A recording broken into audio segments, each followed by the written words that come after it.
when people ask me about my favorite art piece, I never have an answer because I feel that everything I make, I try to make better than the last one.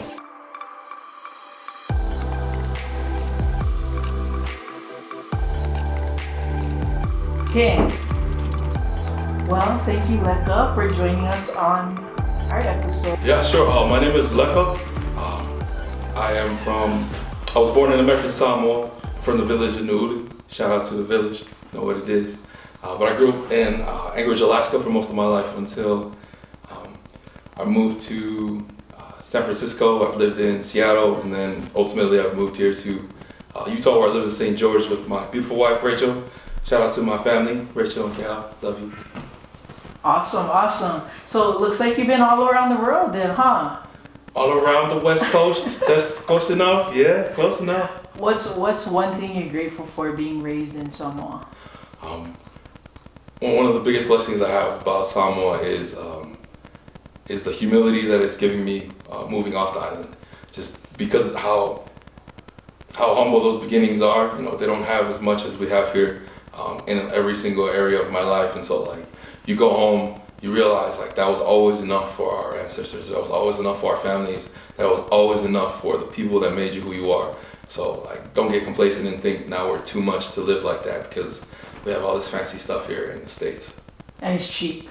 Oh yeah, definitely. There's that too. The reason I invited you here is I noticed a lot of your artwork, and you're an artist, and I wanted to ask, how did you find your passion or know that it was something you love doing, I guess? Art has always been my piece. I remember one of the first things I remember drawing was when we lived in Samoa. I was a little kid. I got in trouble for it, but like I would take the crayon or a pencil, and I remember drawing Ninja Turtles. But the way I drew them, it was just a long chain of connected circles, and then in the middle circle I drew like the slits to like be like the bandanas. But like once I started drawing on there, I feel like that was my caveman drawings that have slowly evolved into where I am today. But I realized that because I kept doing it and because I liked doing it, that it's something I wanted to keep doing. Because everything else I did, it was cool, but I always came back to art and to drawing.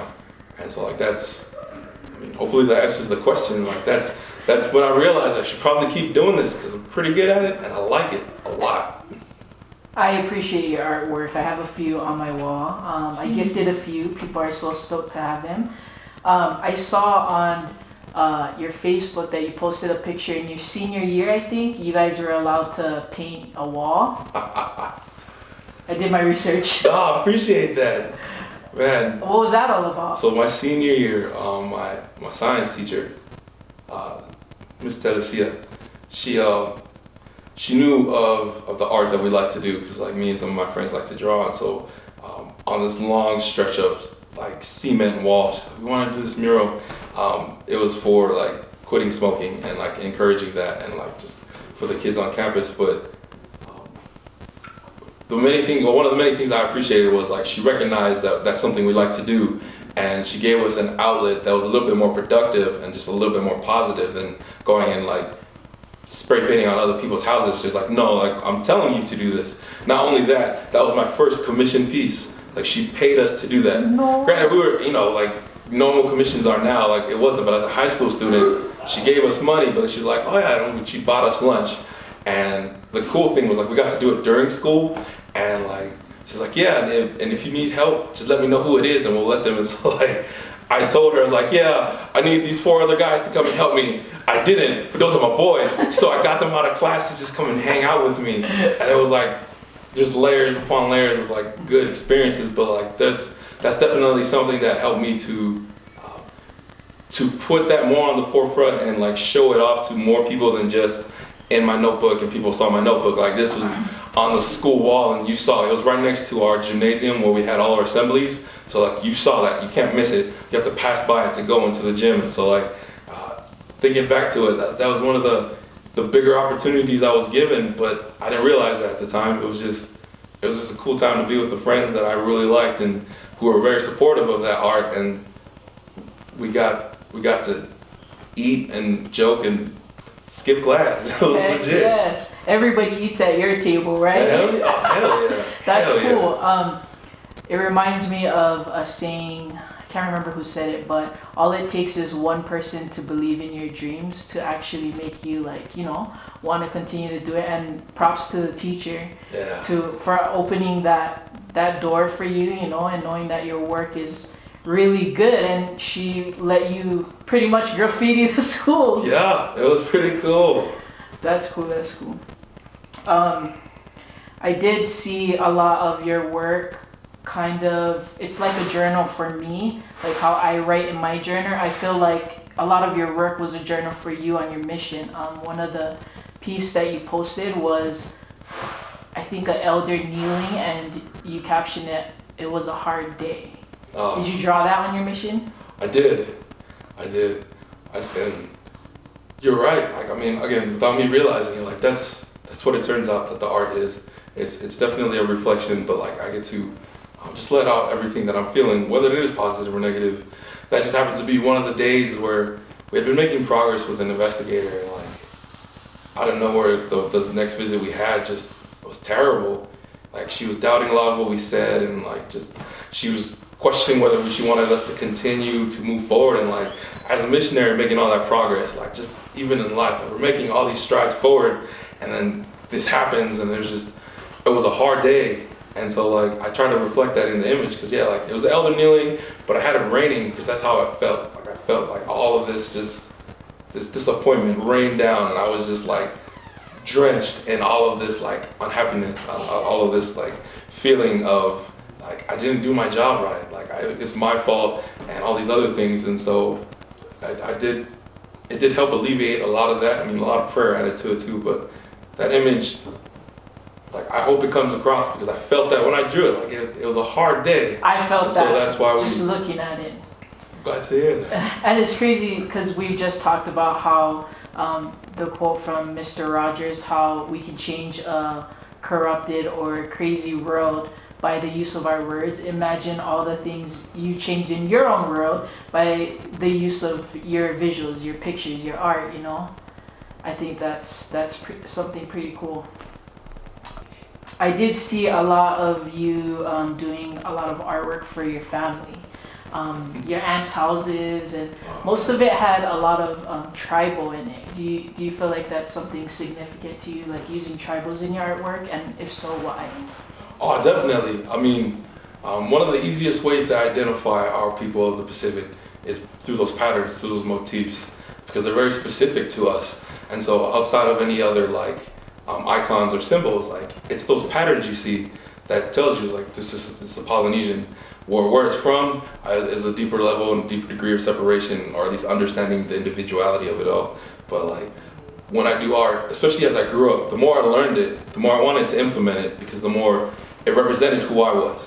And the pieces I did for my family, just like anything else, like a labor of love will always like render just something a little bit deeper. You draw a little bit more out of yourself, and you find things you didn't know were there in the first place. And as I started doing those things, funny thing was like, I'm not a painter. I've never painted. My go-to was a pencil. So pencil and paper, I'm really confident. But the pieces I did for it was my mom and her sisters. We maintained the same theme, but like I made it different. But like I was using a paintbrush, I was using paint, I was on canvas, and I was not confident at all. However, I wanted very much to make sure that it came across as like there was effort behind it and there was thought. I wanted them to like it, but as the artist, I wanted me to like it. And at that point in time in my life, I felt like it was great. But as you move forward, you look back and you see the things you could change, definitely. But that was one of the stepping stones for me as far as like trying a new medium, growing and expanding my comfort zone in different areas of art, because that's such a broad subject. But as far as the patterns involved, definitely I wanted to put them in there for what they meant to me, but because I knew they meant that much to me, I knew that they meant that like there was a connection to them, like they could identify with that because we're from the same line. Like that's my family. We grew up the same way, so we all understand the same things, and for the most part our mentality is the same for certain things, and those are the things I wanted to make sure came across. The things that we all agreed on, but also have some individuality in it, so that they know this isn't just the same thing for everybody. Like you take into thought each of them individually, and just certain things came out for them. That's cool. What would you say is one of your favorite piece that you've ever done this far? Man, that's a tough question. Any of your dabbling. While you're thinking, I like the quote that I saw on one of your pictures. You said, I think it was your aunt's, one of your aunt's work that you did, and it said, "I'm not a painter. I call myself an artist using paint," or something to that effect. I was like, dang, that was deep. So poetic. Nah, I mean, I do like poetry has always been good, like literature, like using words. The power of words is amazing, and especially when you get comfortable with it. When we have these passions and these feelings like bottled up, you want to be able to make sure they're conveyed. And a lot of the issues is just the problems with communication, misunderstandings, but also like feeling limited in how you can express yourself. When you know what you want to say, but you don't know the words to say it, it's very frustrating. And then on the other end, you know for a fact that they're not getting it in its entirety, like how you're trying to get it across. And so it's just, it is very, very frustrating. But I also know that like through practice, just like anything, you get better at it. You learn better techniques. You learn, better approaches. You learn new things that'll help you to improve what you already have. And so like just with all of that, I try to be better about those things. When people ask me about my favorite art piece, I never have an answer because I feel that everything I make, I try to make better than the last one. And so my art throughout time, since I've started, publishing it, putting it out there, and just sharing it with the world, when I go back, I see the evolution, I see the change, I see the growth in more than one area, not just the techniques or the shading or how clean they are, but also the concepts, the messages behind them. I want to feel that they've gone a little deeper, but also I've grown and been more aware of all the things happening outside of myself. As before, it was just, this is what I like and I want to put this out specifically, but as things moved on, it's like, this is what I like, but I know that this is something that it affects the people I love. Like it was more so a work of love than it was just a work of like self-gratification. Like definitely I could draw something I like, but it's more gratifying and I feel more happy when I'm able to draw something for somebody else that makes them feel it. Because not only is I'm grateful for it, but then they appreciate it too. So there's more involved, and it's not just I drew it, oh, I like it, but it's like they asked me to do it, and I was able to, to flesh out some of what they had been feeling or what they wanted to see, and that's something I find very satisfying because at the end of all of this, one of the best quotes I remember hearing when I was younger didn't necessarily have to do with art, but I changed it according to art. And so the quote I've always said is like, we make art because we want other people to see it. Like, I don't draw because I want to keep it all to myself. Like, I draw because I want to share it. I draw because I like to see other people add to my little bowl of abilities and expand it into like just a whole lot more opportunities to try different things. There's so many concepts I get from people that are so different from what I would ever thought. But when I try those things, I realize like it's cool. It's expanded, it's evolved certain things about myself and about my art. And because of that fact, like I hope I continue to grow. And so long story short, as a roundabout way, like I don't have a specific one I like. Like my favorite art piece is yet to be made. Well, I can tell you a few of my favorite. Oh. You did the princesses, the Disney princesses as Polynesian. Where did you get that idea? In all honesty, because you got to credit where it's at, I got it from my brother. We were talking, my brother Sally, we were talking, I think it was just a bunch of me and my siblings, and we talked about stuff, and a lot of the ideas I bounce off of my family. Like whenever I get something, whether I've drawn it already or if it's a concept I have, I shoot it into the group text for me and my siblings, and I ask, what do you guys think?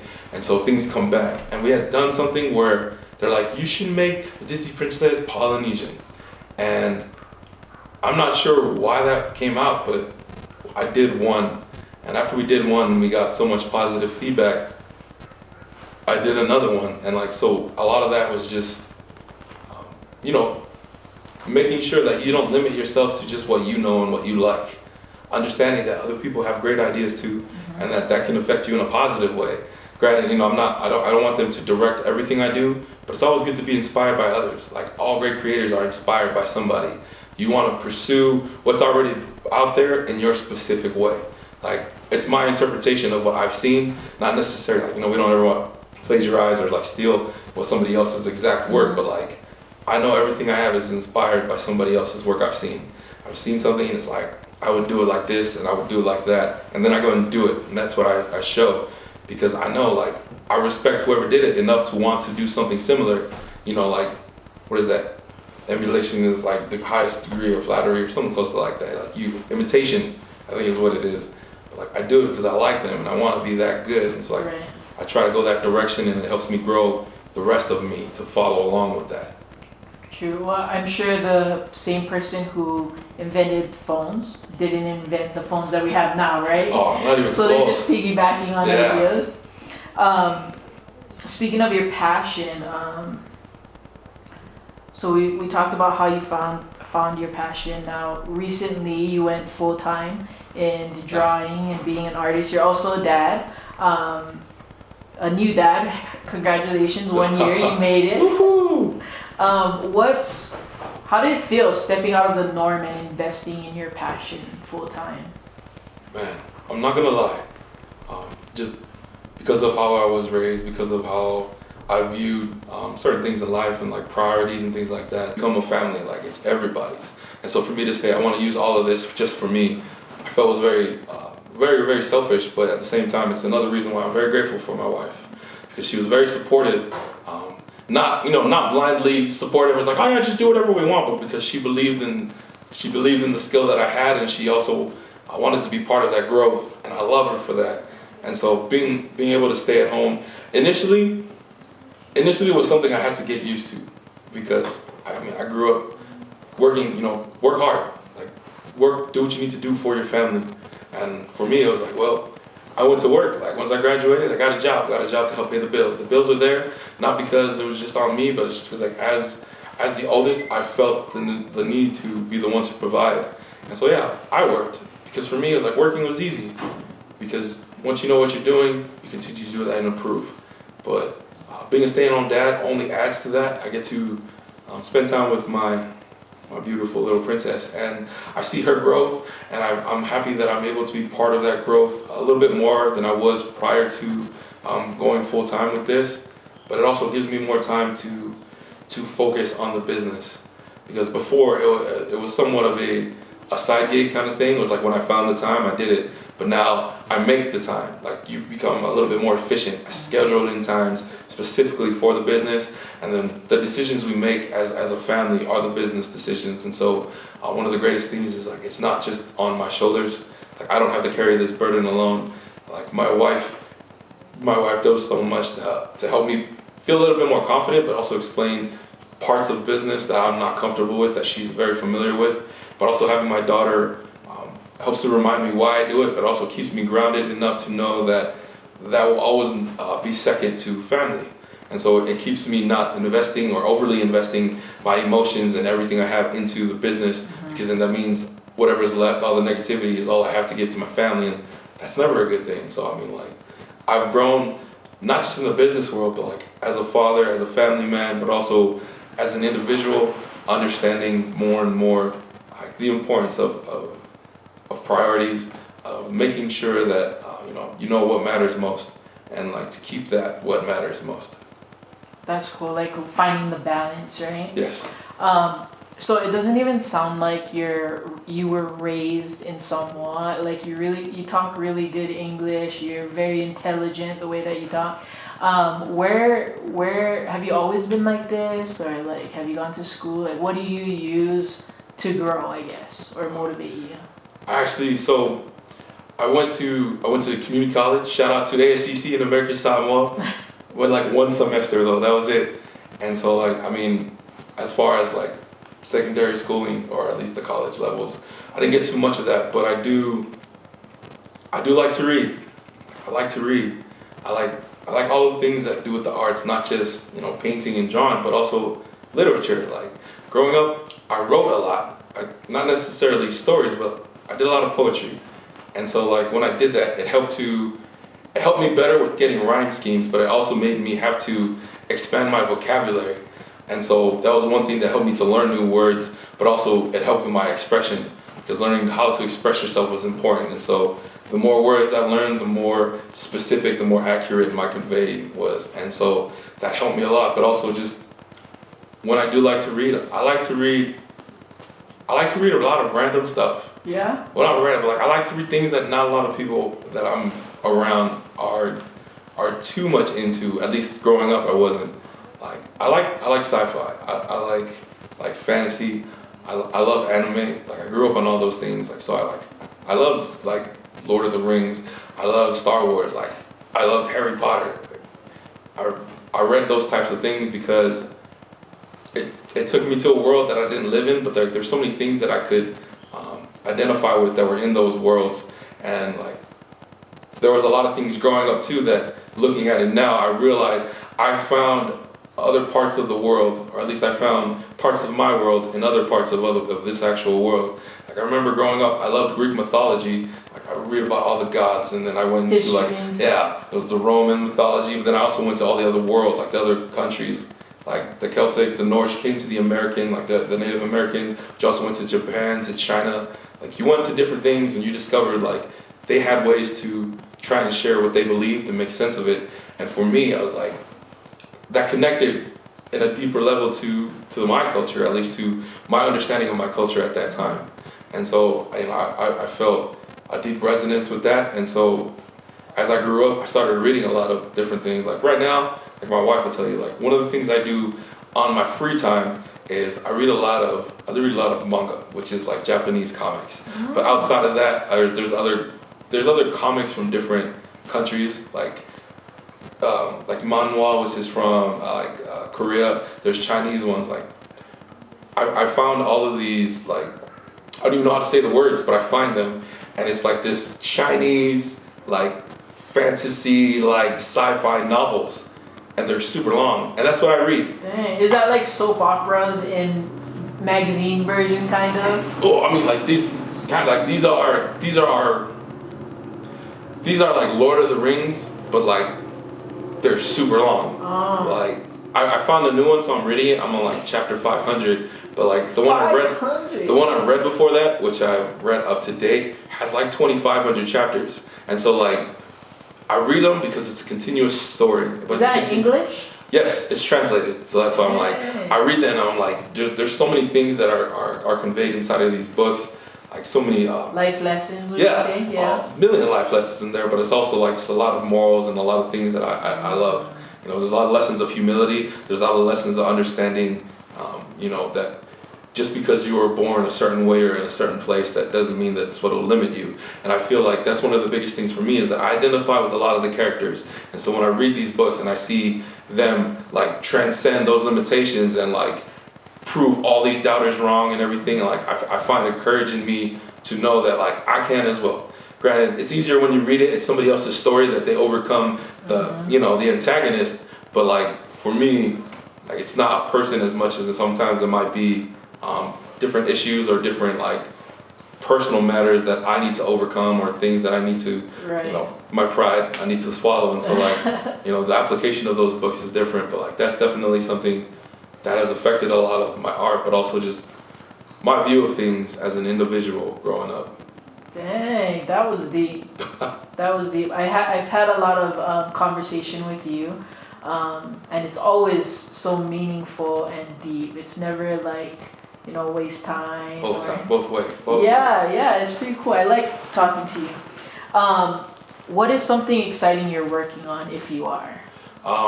Well, one thing that we are excited to, business-wise, is we're going to try to be a little bit more active in all of the festivals that go on.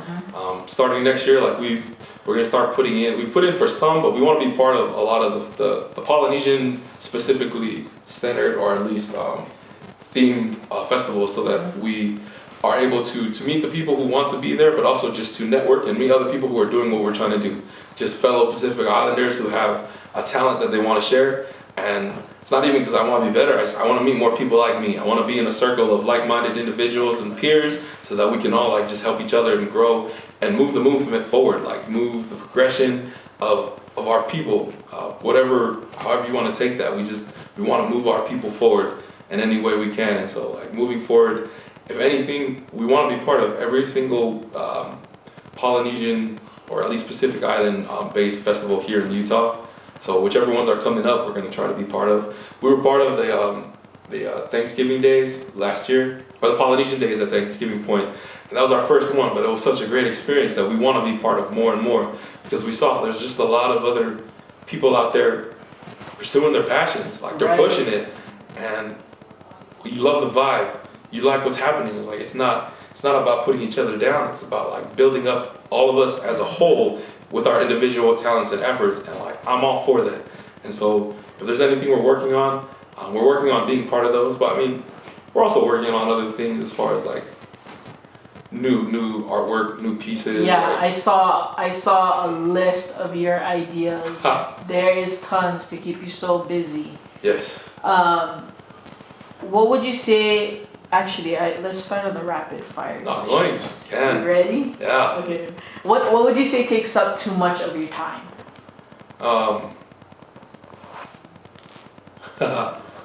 Reading my fantasy novels. Reading your fan. At least it opens up your vocabulary. Yeah, it does, but. What do you wish you knew more about? Man, that's a good question. I wish I knew more about graphic design and all of the different components as far as like maneuvering in the different programs that they have, but also knowing how to make use of what's available just digitally, like technology-wise. Like I wish I was more technologically savvy, specifically in the areas of graphic design. And what inspires you?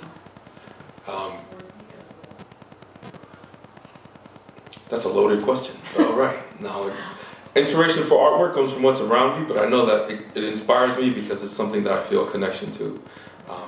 My connection to anything is what moves me forward. My family definitely inspires me, but like as far as artwork, it is the culture, it is the understanding of what it could be and the lack of how it could be in what I see around me. Like I put out there what I want to see because I wish I would have seen it when I was a kid. Like it's the elevation of today's generation. Dang, I can see that on the shirt. You know what I mean? Like that's what it is. Shout out to Tupac, but like that's what it is. I want our upcoming Polynesian Islanders, Pacific Islanders, Polynesians, Melanesians, Micronesians, whatever denomination you want to call it. Like I want the people behind me to have the opportunities that I didn't see.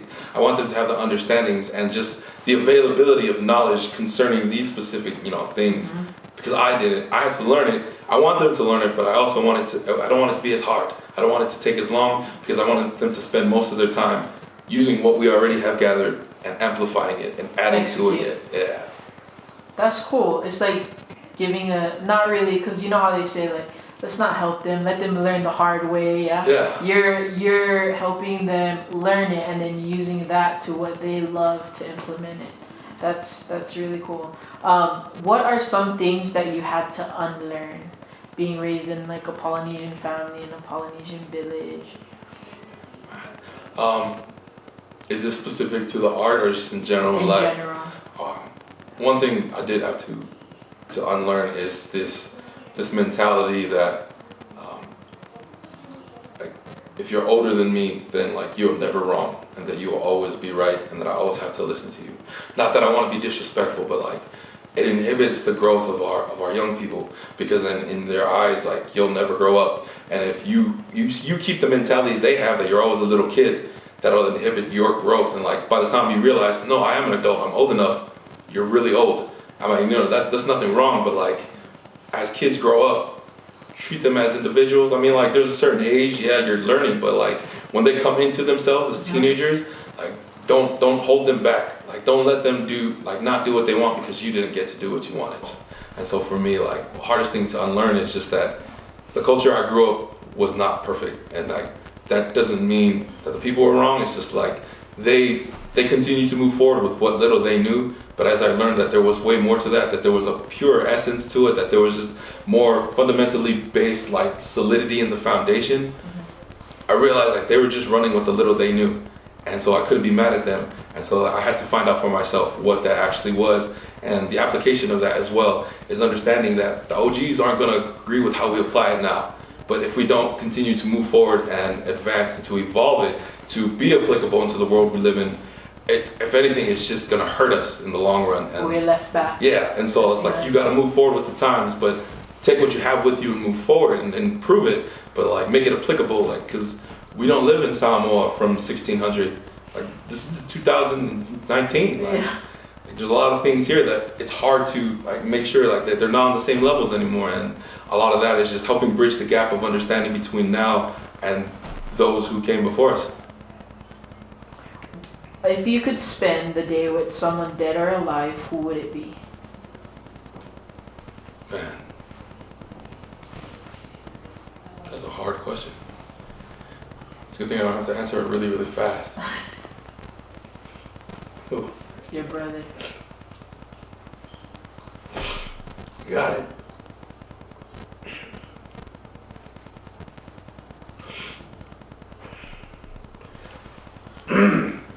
I think growing up, one thing that helped me to move forward, to grow, was understanding that even though I was a shy kid, and that I was very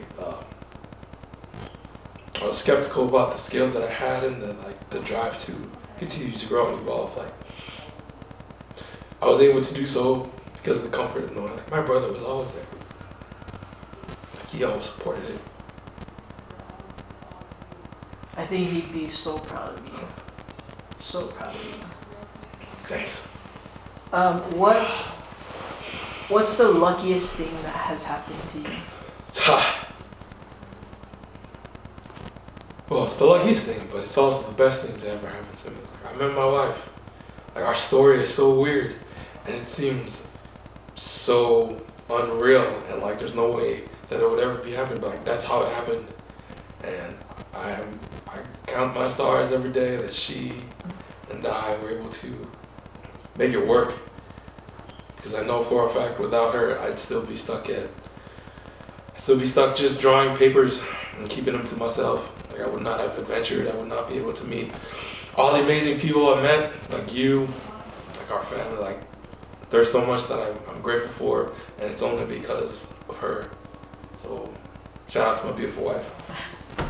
She's one of the best things that happened to me too. Who's also my bestest friend. What song will guarantee to make you dance?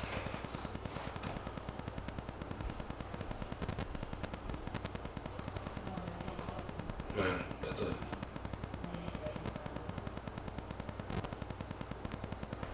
that's a hard question.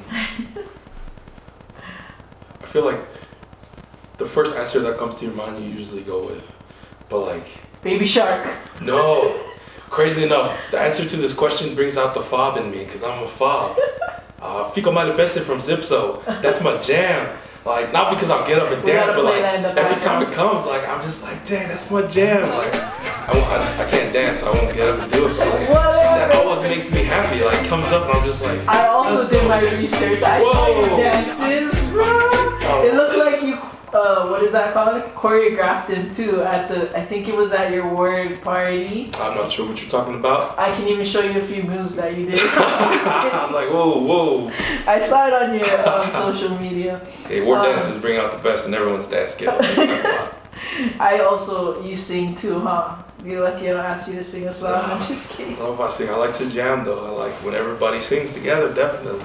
Yeah, we all sound better together, yeah. Amen. What are you most looking forward to in the next 10 years? Man. Honestly, in the next 10 years, I look forward to hopefully more kids, but also the growth of my kids. Also seeing them given opportunities that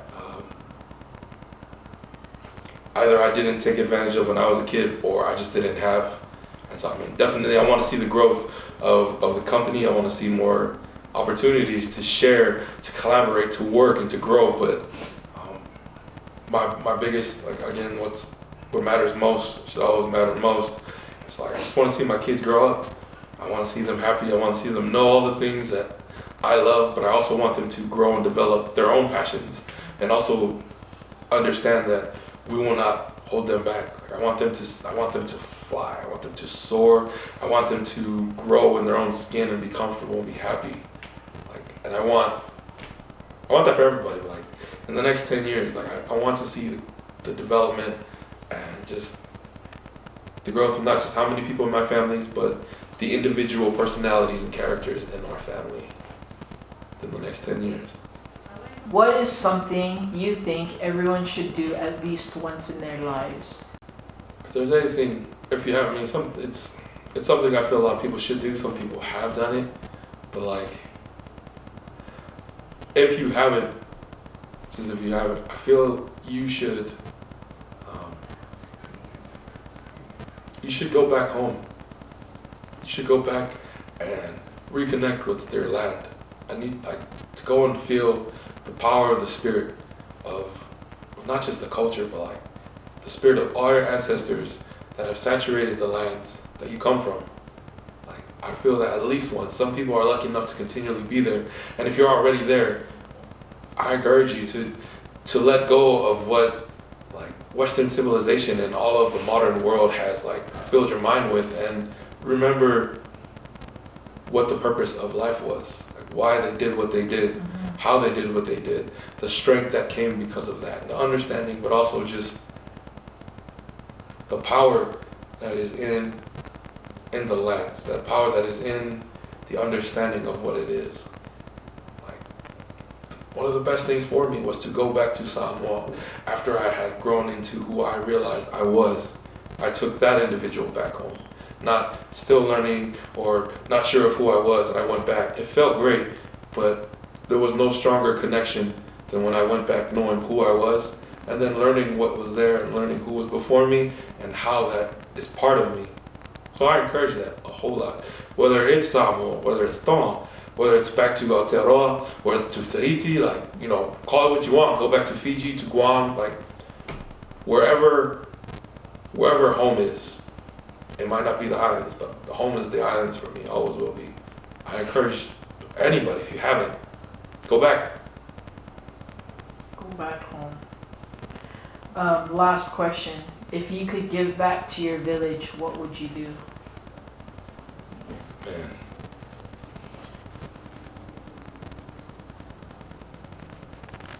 There was a lot.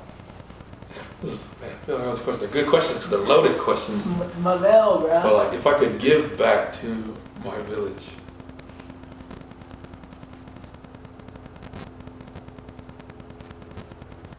to be proud of where I'm from, to continue to share with others, like the pride I have there, like just to let them know. Like, I tell them that because I want people to know about my village. Even if you don't know about it, I want you to know, like, I'm Leka, I'm from Nuhuli. I love my village. I will always tell everybody where my village is. And like, I incorporated that. If you ever see it in my image, all of my characters, for the most part, they'll have red ears with 3 white stripes. That is the Aomanga ear for my village. Like, that is my village. And so, if there's one thing I could give back just in my meager abilities and where I am now, it's just to continue to put it out there and let people know more about it in the little simple ways that I can. But I mean, we could give things that cost millions of dollars, but what I'm able to do at this very moment, is just continue to push forward all of the things that I have been blessed with because of that place. To share the memories I have, to share all of the great times, and to share and to keep strong the relationships that I've been given through that place. And so, like, that's the one thing I can give back is just my time and my attention and my talents. That's cool. Represent it very well. All day. You do. Manoleta Tausala. Well, thanks so much for your time. Where can people see your work at or purchase or? Yeah, so I mean, we've had a very, very humble social media, engagement going on. We initially started on Instagram. It's Lekz55, Lekz 55. Twitter is the same handle. Facebook, you'll find that same handle. Our website is www.lex55.com. And for right now, that's all we have. It's done pretty good for us. If you want to donate to the cause, Lex55 is also our Venmo, so we won't say no. But other than that, we'll continue to move forward and try to be a little bit more out there. And hopefully you've heard of us. If you haven't, go hit us up. Follow them on all your social media platforms. Thank you so much, Lex. We wish you guys the best of luck for your career and your business and your family, and happy holidays. Thank you.